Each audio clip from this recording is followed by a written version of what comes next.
दोस्तों, हमने अपने पिछले वीडियो में राज्यपाल पद की जो प्रासंगिकता है उसके विषय में हमने देख लिया था।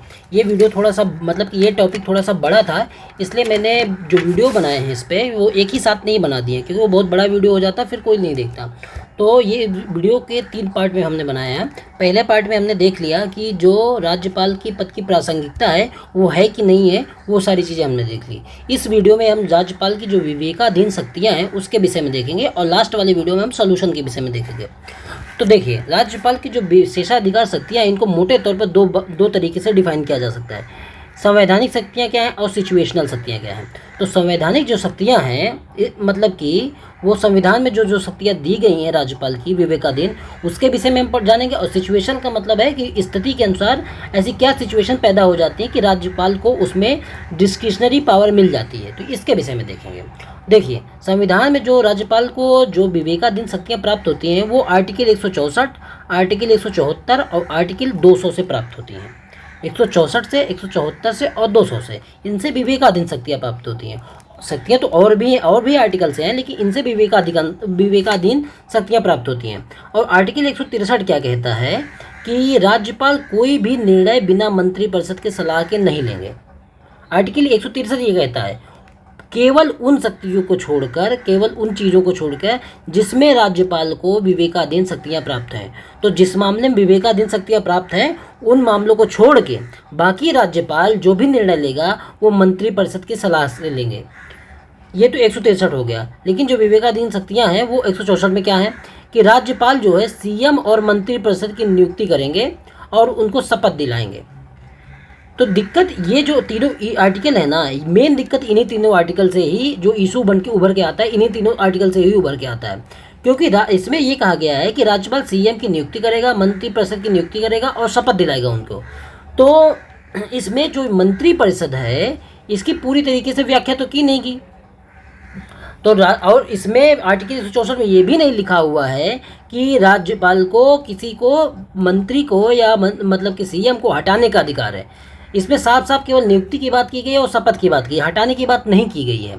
तो राज्यपाल क्या करते हैं कि जैसे हर स्टेट में जनरली यही होता है कि पहले सीएम की नियुक्ति हो जाती है, उसके बाद मंत्रिपरिषद की नियुक्ति होती रहती है। तो जो राज्यपाल क्या करता है कि अगर दूसरे राज्यपाल को केंद्र सरकार नियुक्ति करती है और स्टेट में अगर दूसरी गवर्नमेंट है तो राज्यपाल करते क्या है, यहीं पे बदमाशी करते हैं कि राज्यपाल कहता है कि जो सीएम है और ये मंत्रिपरिषद है ये दोनों अलग अलग चीज़ें हैं। लेकिन जो संविधान की विशेषज्ञ बताते हैं कि सीएम अपने आप में मंत्रिपरिषद होता है। तो जैसे ये इशू को इस तरीके से समझिए कि अगर सीएम ने किसी विषय को कह दिया कि सीएम ने एनवायरमेंट लॉ के फाइल पे अगर राज्यपाल को कहा कि आप साइन कर दो, तो राज्यपाल ये कह के लौटा देता है कि भाई पर्यावरण मिनिस्टर ने या उसकी जो मंत्रिपरिषद है उसने तो हमारे पास फाइल भेजी ही नहीं, आप कहाँ से लेके चले जा रहे हो। तो जो सीएम कहता बार बार ये कहता रह जाता है कि मैं ही मतलब कि मंत्रिपरिषद हूँ, ये मेरे ही वजह से गवर्नमेंट जो स्टेट में है। लेकिन जो राज्यपाल होते हैं परेशान करने के लिए वो इस तरह से नहीं करते हैं, मानते ही नहीं हैं। और यही मुद्दा था वहाँ पे जो तमिलनाडु के मंत्री को बर्खास्त कर दिया गया एन रवि ने, ये इसी पद का दुरुपयोग करते हुए कि भाई इसमें लिखा नहीं है लेकिन मैं डिस्क्रिशनरी पावर को चलते हुए कि 164 के उन्होंने एक मंत्री को बर्खास्त कर दिया और इसका दुरुपयोग कर दिया। बर्खास्त करने का जो अधिकार है वो स्पीकर का होता है। अगर स्पीकर को लगता है कुछ तो वो बर्खास्त कर सकता है, राज्यपाल को ये अधिकार नहीं होता है। तो एक तो ये आर्टिकल जो 164 हो गया जिसमें नियुक्ति और शपथ का मामला है, लेकिन राज्यपाल की डिस्क्रिशनरी पावर इसमें नियुक्ति और शपथ में ही है। लेकिन इस चीज़ में नहीं है कि वो मतलब कि मंत्रिपरिषद के किसी सदस्य को हटा सकता है। लेकिन राज्यपाल इससे अपनी मतलब की मनमानी के तहत वो अपनी पावर इसमें से निकाल लेते हैं कि डिस्क्रिशनरी पावर है, हम मंत्री को हटा सकते हैं। तो एक तो ये है। और देखते हैं दूसरी डिस्क्रिशनरी पावर क्या है। एक आर्टिकल 174 में 174 आर्टिकल क्या कहता है कि राज्यपाल को सत्र का, विधानसभा का सत्र बुला सकता है, सत्रावसान कर सकता है, विघटन कर सकता है, ये तीनों चीज़ें कर सकता है। लेकिन ये काम मंत्रिपरिषद की सलाह के मतलब कि निर्णय के आधार पर होगा। तो ये तो ठीक बात है, इसमें कोई दिक्कत नहीं। लेकिन अभी जो जैसे सिचुएशन बनी थी मध्य प्रदेश में कि कमलनाथ की जो गवर्नमेंट थी वो चल रही थी, लेकिन कुछ जो कांग्रेसी विधायक थे वो जो ज्योतिरादित्य सिंधिया हैं वो कांग्रेस की मतलब की पार्टी के थे, तो उनके साथ मिलकर कुछ विधायक अलग हो गए और वो शिवराज सिंह चौहान की तरफ चले गए। तो मध्य प्रदेश की जो गवर्नमेंट कमलनाथ की गवर्नमेंट थी वो अल्पमत में आ गई। और फिर वो क्या कहते हैं, शिवराज सिंह चौहान राज्यपाल के पास गए कि राज्यपाल अब इनको मतलब कि वो करे कि बहुमत सिद्ध करने के लिए कहे, तो और फिर जब बहुमत सिद्ध करने के लिए कहेगा राज्यपाल तो फिर इनकी गवर्नमेंट चली जाएगी। तो इसी चीज़ को लेके कमलनाथ जो सरकार थी वो मतलब कि हट नहीं रहे थे। तो फिर राज्यपाल के आदेश के बाद तो सुप्रीम कोर्ट में शिवराज सिंह चौहान चले गए। तो जैसे ही चले गए तो उसके तुरंत ही बाद कमलनाथ ने अपना इस्तीफा दे दिया कि सुप्रीम कोर्ट में ये मामला तो हो ही जाएगा, मतलब कि गिर ही जाएगी सरकार, क्योंकि आपके पास बहुमत है नहीं और बहुमत सिद्ध करने के लिए आपको मतलब कि सेशन बुलाया जाएगा जिसमें आप बहुमत सिद्ध नहीं कर पाओ तो गिर ही जाएगी। तो इसलिए उन्होंने इस्तीफा दे दिया। तो हमारे सामने इसमें मूल प्रश्न यही निकल गया कि जो राज्यपाल है विश्वास मत के लिए मतलब कि गवर्नमेंट को चिट्ठी लिख सकता है कि नहीं, अगर राज्यपाल को लगे कि विश्वास मत मतलब कि जो सरकार है उसको विश्वास मत प्राप्त नहीं है, इस हिसाब से राज्यपाल गवर्नमेंट को चिट्ठी लिख सकता है। उस राज्य के जो सीएम है या जो पावर में है मतलब गवर्नेंस के, उनको चिट्ठी लिख सकता है कि नहीं लिख सकता है। ये मेन मतलब कि यहाँ से दिक्कत आई कि ये चीज़ें यहाँ से भी डिस्क्रिशनरी पावर इसकी निकल गई। तो राज्यपाल अगर यहाँ पे विरोधी पार्टी मतलब कि जैसे बीजेपी की गवर्नमेंट है और कहीं पे कांग्रेस की गवर्नमेंट है, अगर राज्यपाल ये करना चाहे तो ये चिट्ठी हमेशा मतलब कि कई बार परेशान करने के लिए या जानते हुए कि विधायकों की बंदरबाट हो रही है, वो सिचुएशन पैदा हो गई है, और फिर उस सिचुएशन का फ़ायदा उठाते हुए उस राज्य की गवर्नमेंट को ये चिट्ठी लिख दे कि भाई आप बहुमत सिद्ध करो, जबकि साफ साफ दिख रहा है कि विधायकों को बंदरबाट हो रही है। तो ये एक संवैधानिक नैतिकता का मुद्दा बनता है। लेकिन यहाँ पे राज्यपाल की पावर इस तरीके से बढ़ जाती है कि वो संविधान बचाना चाहे तो बचा सकता है, और संविधान को अगर मतलब कि अगेंस्ट जाना चाहे, जो उसकी नैतिकता है उसके नैतिकता के खिलाफ जाना, वो संवैधानिक तो होगा लेकिन अगर संवैधानिक जो नैतिकता है उसके खिलाफ जाना चाहे तो वो काम भी राज्यपाल कर सकता है। तो ये दोनों हमने जो राज्यपाल की विवेकाधीन शक्तियाँ 164 174 है, इससे ये तरीके का विवाद हुआ, बर्खास्त करने वाला विवाद उत्पन्न हो जाता है, और 174 से ये वाला विवाद उत्पन्न हो सकता है कि राज्यपाल जो स्टेट की गवर्नमेंट है उसको चिट्ठी लिख सकता है कि नहीं लिख सकता। अगर लिख सकता है तो इस तरह के फ़ायदे उठा सकता है। तो और तीसरी क्या है विवेकाधीन शक्तियाँ, वो देख लेते हैं। देखिए तीसरी जो विवेकाधीन शक्ति प्राप्त होती है आर्टिकल 200 से प्राप्त होती है। ये विधेयकों के संबंध में ये शक्ति प्राप्त हुई है। तो होता क्या है कि संविधान में ये देखिए है कि विधेयक पर जो राज्यपाल के पास अगर जाएगा विधेयक, तो राज्यपाल या तो अनुमति दे दे, या तो पुनर्विचार के लिए वो विधेयक को भेज दे, या राष्ट्रपति के पास भेजने के लिए आरक्षित कर ले, या तो अनुमति देने से मना कर दे। ये चार चीज़ होनी चाहिए, ये चार चीज़ होनी ही चाहिए। लेकिन राज्यपाल क्या करता है कि ये चारों चीज़ ना करके वो कुंडली मार के बैठ जाता है विधेयक को, क्योंकि संविधान में कहीं भी ये नहीं लिखा है कि आपको इस टाइम तक मतलब कि वो टाइम बाउंड नहीं लिखा है, कि संविधान कहीं नहीं लिखा कि राज्यपाल कितने समय में निर्णय लेगा, ये लिखा ही नहीं है। तो राज्यपाल क्या करते हैं कि कुंडली मार के बैठ जाते हैं। अब कुंडली मार के बैठ जाएंगे तो क्या होगा कि जो स्टेट गवर्नमेंट है उसका काम नहीं होगा। जैसे अब तेलंगाना की सरकार है, उसकी जो राज्यपाल है उनका नाम सौंदरराजन है। ये सरकार जितने भी विधेयक पास करती थी, ये जो गवर्नमेंट वो गवर्नर हैं सौंदरराजन, ये उस विषय पर निर्णय ही नहीं ले रही। अब कुंडली मार के बैठ जाती है क्योंकि तेलंगाना में चुनाव है और सरकार नए नए फैसले लेना चाह रही है। तो ये निर्णय मतलब कि ना तो अनुमति देने से मना कर रही, ना अनुमति दे रही, ना पुनर्विचार, ना राष्ट्रपति, ये कुछ नहीं कर रही, केवल कुंडली मार के बैठ जा रही, क्योंकि टाइम बाउंड से तरीके से लिखा हुआ नहीं है कि राज्यपाल को इतने दिन में मतलब कि अनुमति देनी पड़ेगी या निर्णय लेना होगा, ये लिखा हुआ नहीं है। तो इस वजह से कुंडली मार के बैठ जाती है। तो ये राज्यपाल के पद का दुरुपयोग हुआ, विवेकाधीन शक्तियों का दुरुपयोग हुआ। तो इसी मामले में सुप्रीम कोर्ट ने शमशेर सिंह मामले में, शमशेर सिंह केस में सुप्रीम कोर्ट ने क्या कहा था? सुप्रीम कोर्ट ने ये कहा था शमशेर सिंह मामले में कि जो राज्यपाल हैं ये ऐसा नहीं कर सकते कि कुंडली मार के बैठ जाए, इनको निर्णय लेना ही पड़ेगा। ये निर्णय चाहे वो नकारात्मक लें या मतलब कि अनुमति दें चाहे ना दें, लेकिन निर्णय लेना ही पड़ेगा। सुप्रीम कोर्ट ने ये कहा। तो आपने ये देख लिया मोटे तौर में कि जो विवेकाधीन शक्तियाँ हैं राज्यपाल की वो क्या क्या है, उनका दुरुपयोग कैसे हो जाता है वो भी देख लिया आपने। इशू उन्हीं दुरुपयोग की वजह से बनता है। दूसरी तरीके की शक्तियाँ जो है सिचुएशनल, इनके विषय में देखते हैं। सिचुएशनल जो शक्तियाँ हैं राज्यपाल की, वो कहीं से भी उसको डिफाइन नहीं किया गया है। वो तो ऐसा होता है कि जब इलेक्शन होता है उसके बाद ही पता चलती है कि वो उसके पास किस तरीके की शक्तियाँ हैं। जैसे कर्नाटक वाला जो इशू आया, कर्नाटक के जो मतलब राज्यपाल थे वजुभाई वेला, कर्नाटक वाला इशू क्या है पहले बता चुका हूँ आपको कि इसमें येदियुरप्पा जो थे उनको बहुमत नहीं प्राप्त था, लेकिन सरकार ने जो वहाँ के जो गवर्नर थे उन्होंने उनको सरकार बनाने के लिए इनवाइट कर लिया था। बाद में जो कांग्रेसी थे वो सुप्रीम कोर्ट के चले गए, उसके पहले ही येदियुरप्पा ने इस्तीफा दे दिया। तो ये आपने समझा इसमें मतलब कि, तो आपने ये देखा कि गवर्नर के पास डिस्क्रिशनरी पावर का गवर्नर ने कैसे दुरुपयोग किया कि बहुमत ना होने पे भी उनको इनवाइट कर दिया, 21 दिन का समय दे दिया था, जिससे वो जो विधायक उनकी बंदरबाट हो सके, उनको खरीद फरोख्त हो सके। तो ये बात गलत थी। तो यही देखते हैं कि डिस्क्रिशनरी पावर से ये इशू उठते हैं। और क्या था, महाराष्ट्र वाला इशू था। वहाँ के जो राज्यपाल थे भगत सिंह कोश्यारी, इनको अपनी जिम्मेदारी निभानी चाहिए थी अच्छे से, जो इन्होंने की भी। तो वहाँ पे क्या इशू उठा था कि बीजेपी और शिवसेना का जो मतलब कि चुनाव पूर्व गठबंधन था, और जो एनसीपी और कांग्रेस का गठबंधन था। लेकिन बाद में जब बीजेपी और शिवसेना की पास पार्टी वो तो मिल गई, क्या कहते हैं, बहुमत तो मिल गया इनको, लेकिन शिवसेना सीएम बनने के मुद्दे पे बीजेपी और शिवसेना टूट गए, और शिवसेना एनसीपी और कांग्रेस के साथ मिलकर सरकार बनाई। तो वहीं पे कुछ दिन पहले आपने देखा, उसी टाइम पे एक इशू उभर के आया था कि जो अजीत पवार हैं वो अपने कुछ विधायकों के साथ मिलकर बीजेपी के साथ गठबंधन बना लिए, और तुरंत ही देवेंद्र फडणवीस को सीएम बना दिया गया।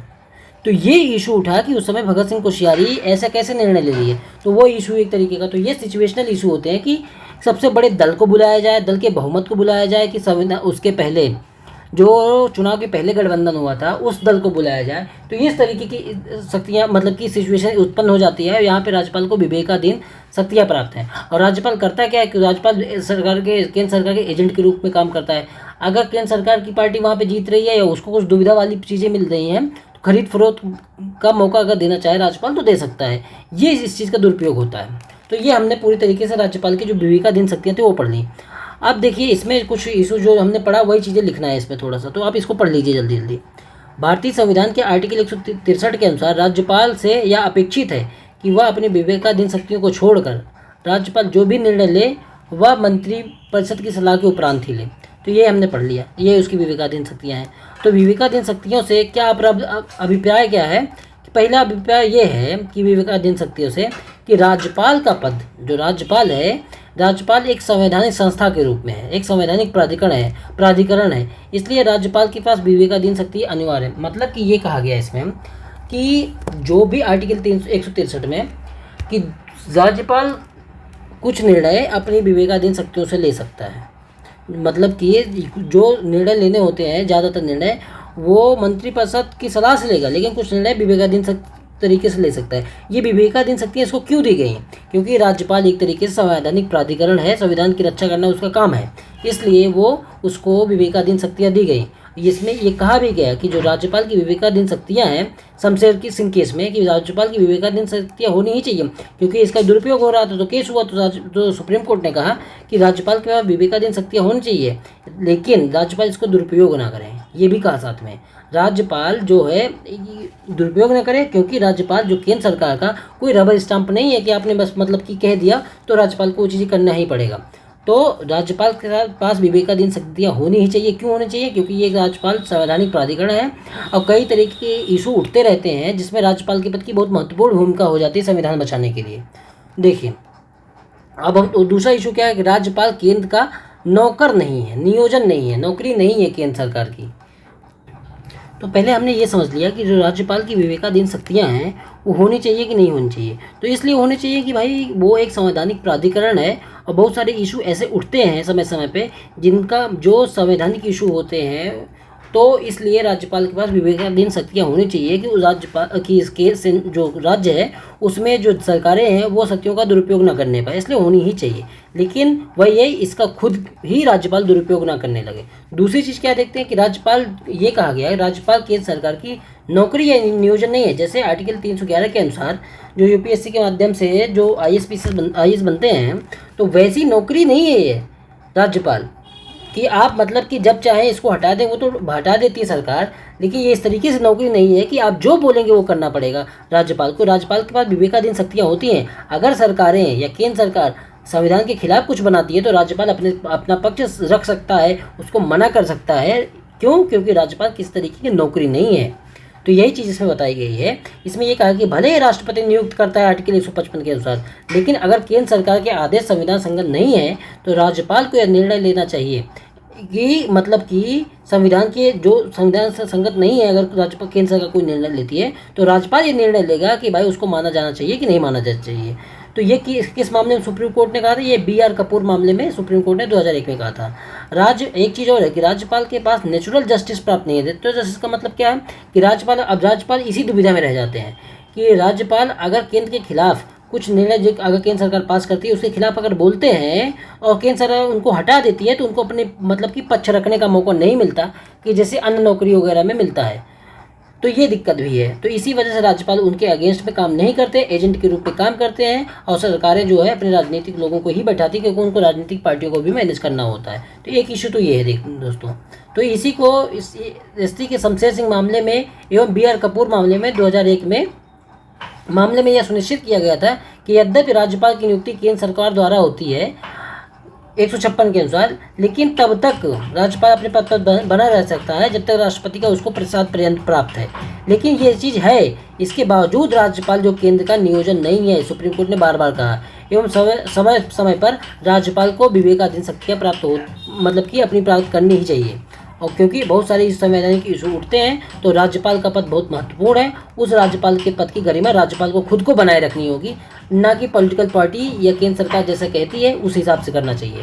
तो उसमें जो विवेकाधीन शक्तियाँ जो हमने डिस्कस की उसी की डिटेलिंग है ये कि आर्टिकल 164(1) के अनुसार राज्यपाल क्या है, मुख्यमंत्री की नियुक्ति करते हैं, मुख्यमंत्री और काउंसिल ऑफ मिनिस्टर की नियुक्ति करते हैं। लेकिन इसमें ये नहीं लिखा है कि कब कैसे किसको, मतलब कि इसमें जो चुनावपूर्ण गठबंधन बना है उस दल को बहुमत प्राप्त है तो उसको करना चाहिए, कि सबसे बड़े दल को करना चाहिए, कि बाद में उन्होंने गठबंधन बना लिया उसको करना चाहिए। ये चीज़ें लेकर नहीं, मतलब कि कुछ भी नहीं लिखा हुआ है। तो यहीं पे राज्यपाल की विवेकाधीन शक्तियाँ आ जाती है कि वो अपने विवेक से फैसला करें कि किसको सरकार बनाने का मौका देना चाहिए। राज्यपाल इन्हीं शक्तियों का दुरुपयोग करते हैं कि जैसे किसी को वोट ऑफ कॉन्फिडेंस शो करने के लिए कह दिया कि आप आइए सरकार बनाइए, लेकिन जो उनकी पार्टी का है उसको ज़्यादा समय दे देते हैं, 21 दिन का समय दे दिया, 50 दिन का समय दे दिया, जिससे वो विधायकों को खरीद फरोख्त करे। और जो उनकी पार्टी से नहीं है या दूसरी पार्टी का है, अगर वो सरकार बनाना चाहते हैं तो उनको कह देते हैं कि आप अगले दिन ही सरकार बनाइए।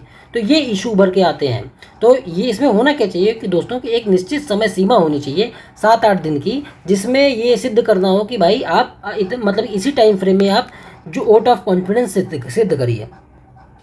और देखते हैं आर्टिकल 164(1) के अनुसार ही शपथ तो दिलाता है, लेकिन इस शपथ में ये कहीं भी नहीं है कि आप किसी मंत्री को या सीएम को बर्खास्त कर सकते हैं। क्या ये होता है? बिल्कुल नहीं होता है। तो ये जो मंत्री को बर्खास्त करने का निर्णय होगा ये स्पीकर का होता है, या तो सीएम खुद ही लेगा, इससे राज्यपाल का कोई मतलब नहीं होता। लेकिन राज्यपाल इसका शक्ति का दुरुपयोग करते हैं, जैसे अभी पी रवि जो मतलब कि गवर्नर थे, उन्होंने सेंट्रल एक मिनिस्टर थे उनको हटा दिया था। तो इस तरह के इशू देखने को मिलते हैं। वही चीज़ इसमें लिखी हुई है, देखिए आर्टिकल 164 का प्रयोग करते समय राज्यपाल एवं मुख्यमंत्री की नियुक्ति निर्धारित करते हैं। मतलब 164 के अनुसार राज्यपाल जो है मुख्यमंत्री और जो मंत्रिपरिषद है उसकी नियुक्ति को निर्धारित करते हैं, एवं मतलब कि मुख्यमंत्री की नियुक्ति करते हैं और सीएम की सलाह पर अन्य मंत्रियों को शपथ दिलवाते हैं। लेकिन इसमें ये कहीं भी नहीं है कि गवर्नमेंट अपनी विवेकानुसार जो शक्तियाँ हैं उनका प्रयोग करते हुए किसी मंत्री को बर्खास्त कर सकते हैं। तो एक ये इशू हो गया। अब जो विवेकाधीन शक्तियाँ 174 से प्राप्त होती हैं, हमने शुरुआत में हल्के मतलब एक लाइन में पढ़ा था, उसी की डिटेलिंग है दोस्तों। तो 174 से जो विवेकाधीन शक्तियाँ प्राप्त होती हैं उसको देखते हैं। देखिए आर्टिकल 174 के अनुसार जो विवेकाधीन शक्तियाँ राज्यपाल को प्राप्त है वो कैसे निकलती हैं। देखिए राज्यपाल जो 3 प्रकार की पावर है, राज्यपाल के पास 3 प्रकार की पावर है इसके पास, कि वो सत्र को बुला सकता है, सत्र को मतलब कि सत्र अवसान कर सकता है और सत्र का विघटन कर सकता है। और ये तीनों चीज़ें कब कर सकता है? अगर मंत्रिपरिषद ने उसको सलाह दी हो तब। लेकिन होता क्या है कि ये तो नॉर्मल प्रोसेस है, लेकिन इसमें से राज्यपाल की विवेकाधीन शक्ति कहाँ से निकाल लेता है कि अगर मंत्रिपरिषद, वो राज्यपाल देख रहा है कि जो सरकार है वो गिरने वाली है या गिर जाएगी या उसके पास बहुमत नहीं रखा है, तो खुद ही सत्र बुला सकता है और कह सकता है कि आप यहाँ पे बहुमत सिद्ध करो। तो इसी बात को लेकर राज्य सरकार और राज्यपाल जो होता है उस पर टसन रहता है कि मतलब कि जो मंत्रिपरिषद है या राज्य मतलब कि सीएम है या राज्य सरकार है, वो कहती है कि ये जो बुलाना है सत्र बुलाना है ये हमारा अधिकार है, हम कहेंगे तब आप बुलाएंगे, लेकिन आप अपनी मर्जी से बुलाते हैं। तो यहीं से राज्यपाल अपनी विवेकाधीन शक्तियाँ निकाल लेते हैं। यहाँ से इसका सदुपयोग भी हो सकता है और दुरुपयोग भी हो सकता है। तो देखिए इसी को पढ़ लीजिए। आर्टिकल 174 के अंतर्गत राज्यपाल मंत्रिपरिषद की सलाह के उपरांत सत्र आमंत्रित करेंगे, सत्र अवसान करेंगे या विघटन करेंगे, लेकिन कुछ विशेष राजनीतिक परिस्थितियों में विधानसभा का सत्र आमंत्रित कर सकते हैं, मुख्यतः विश्वास मत के विषय पर। ये चीज़ें हैं देखिए। और आर्टिकल 200 इसमें विवेकाधीन शक्ति कहाँ से निकलती हैं? देखिए राज्यपाल विधेयक के मामले में उसके पास 4 तरीके की चीज़ें प्राप्त हैं। या तो किसी विधेयक पर एसेंट दे दे, अनुमति दे दे, या तो विथहेल्ड कर दे, एसेंट ना दे, रोक दे, मतलब कि मना कर दे, या तो प्रेसिडेंट के पास भेज दे कि मतलब प्रेसिडेंट के लिए आरक्षित कर ले। किस मुद्दे पे? देश की संप्रभुता या देश की सुरक्षा से जुड़ा मामला हो, हाई कोर्ट की शक्ति से जुड़ा मामला हो, या समवर्ती सूची का विषय हो। अगर इस तरीके के कोई विषय हैं तो जो राज्यपाल है वो विधेयक को राष्ट्रपति के लिए आरक्षित कर लेता है या पुनः विचार के लिए भेज देता है कि ये विधेयक पर एक बार पुनः विचार कर लीजिए। इस चीज़ के नॉर्मल प्रोसेस है, इस तरह से होता है। लेकिन अभी नया क्या होता है कि राज्यपाल निर्णय लेते ही नहीं किसी भी विषय पर, क्योंकि इसमें संविधान में कहीं भी नहीं लिखा है कि राज्यपाल को इतने दिन में निर्णय ले लेना है। तो इसलिए राज्यपाल राज्य सरकार को परेशान करने के लिए, केंद्र के एजेंट के रूप में काम करने के लिए वो निर्णय लेते ही नहीं है, जबकि जो सरकार का ये दायित्व होता है कि काम करना, तो ये काम हो नहीं पाता राज्य सरकारों का। तो वही चीज़ है यहाँ पे कि राज्यपाल किसी विधेयक को अनुमति दे सकते हैं, रोक सकते हैं, राष्ट्रपति के समक्ष प्रस्तुत कर सकते हैं या पुनः विचार के लिए भेज सकते हैं, लेकिन किसी भी विधेयक पर निर्णय की स्थिति को उत्पन्न नहीं कर सकते। और यदि वे ऐसा करते हैं तो ये संवैधानिक नैतिकता के विरुद्ध होता है। ये हमने पढ़ लिया। कुछ और भी राज्यपाल की जो विवेकाधीन शक्तियाँ कुछ और आर्टिकल से प्राप्त होती हैं, जैसे आर्टिकल 356 है, आर्टिकल 166(3) है, आर्टिकल 213 है, आर्टिकल 371 है, ये उत्तर पूर्व के विषय में ट्राइबल वेलफेयर के लिए। देखिए तो आर्टिकल इनसे कैसे शक्तियाँ प्राप्त होती हैं, तो जो article 371 A, C, E, H ये सब है, ये क्या मतलब ये किस विषय में है कि कोई भी क्षेत्र को ट्राइबल एरिया घोषित करना है या ऑटोनॉमस एरिया घोषित करना है, तो ये राज्यपाल की विवेकाधीन शक्तियाँ उसकी रिपोर्ट के हिसाब से ही राष्ट्रपति ये जो ट्राइबल एरिया है इसको घोषित करते हैं। आर्टिकल 213 ये अध्यादेश के विषय में है। राज्यपाल इसका खूब दुरुपयोग करते हैं कि राज्यपाल अध्यादेश जारी करने के लिए कि जब सरकार को सदन को बाईपास करके राज्य में अध्यादेश जारी करना हो तो उसके लिए राज्यपाल की विवेकाधीन शक्तियाँ होती है। आर्टिकल 166(3) है कि सीएम से रिपोर्ट मांगना। इसका क्या मतलब है कि सीएम वो राज्य में सही से काम हो रहा है कि नहीं हो रहा है, इस चीज़ के विषय में राज्यपाल सीएम से रिपोर्ट मांग सकता है। ये उसकी शक्तियाँ हैं। आर्टिकल 356 से कैसे शक्तियाँ प्राप्त होती है उसको तो राज्यपाल जो है केंद्र सरकार को ये रिकमेंड करता है अपनी रिपोर्ट देकर, राष्ट्रपति को ये रिपोर्ट देता है कि उस राज्य में अगर जैसे इस तरीके की परिस्थितियाँ हो गई कि संवैधानिक मशीनरी का ढंग से उपयोग नहीं हो रहा है, विफल हो गई संवैधानिक मशीनरी, तो ऐसी रिपोर्ट बना के अगर राष्ट्रपति को दे दे तो वहाँ पे राष्ट्रपति शासन लगाया जा सकता है। ये चीज़ें हैं। इसी में जो आर्टिकल 356 के लिए 42वां संविधान संशोधन जो हुआ था, मतलब कि एक संविधान संशोधन है, ये इससे जुड़ा हुआ नहीं है कि 42वां संविधान संशोधन इसको बोलते हैं। इसमें 74(1) के तहत जो प्रेसिडेंट हैं उनको काउंसिल ऑफ मिनिस्टर की सलाह पर ही कार्य करना अनिवार्य है, जो राष्ट्रपति हैं। लेकिन ये राज्यपाल के विषय में नहीं कहा गया है। गवर्नर के मामले में ये अनिवार्य नहीं है कि वो काउंसिल ऑफ मिनिस्टर के विषय में मतलब की सलाह पर ही काम करेगा, उसके पास बहुत सारी विवेकाधीन शक्तियाँ भी हैं। तो इस मामले में विवेकाधीन शक्तियों के मामले में राज्यपाल की शक्तियाँ ज़्यादा हैं और राष्ट्रपति की शक्तियाँ कम हैं।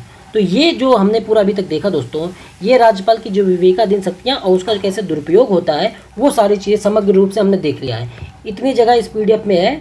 इस PDF को मैंने अपने टेलीग्राम चैनल पे दे दिया है, वहाँ से आप इसको डाउनलोड करके कुछ एक्स्ट्रा इशू आता है राज्यपाल से संबंधित या राज्यपाल किसी इशू से संबंधित आप इसे में लिख सकते हैं। 10-12 पेज की PDF है। इसके लिए एक्स्ट्रा प्रयास करने की आपको ज़रूरत नहीं है। एक कंप्लीट इशू कवर होता है, उसके बाद आपके पास कुछ बचता नहीं है एक्स्ट्रा करने के लिए। अब अगर नया कोई इशू आता है तो इसी पे आप लिख लीजिए। अगला जो वीडियो होगा उसमें जो ये समस्याएं उत्पन्न होती हैं उनकी रणनीतियाँ और समाधान के विषय में हम लोग चर्चा कर लेंगे। तो ये इशू यहीं तक दोस्तों हमारा ये कंप्लीट हुआ। राज्यपाल की जो विवेकाधीन शक्तियाँ हैं, अगले वीडियो में हम क्या देखेंगे, जो रणनीतियाँ एवं समाधान है। धन्यवाद दोस्तों।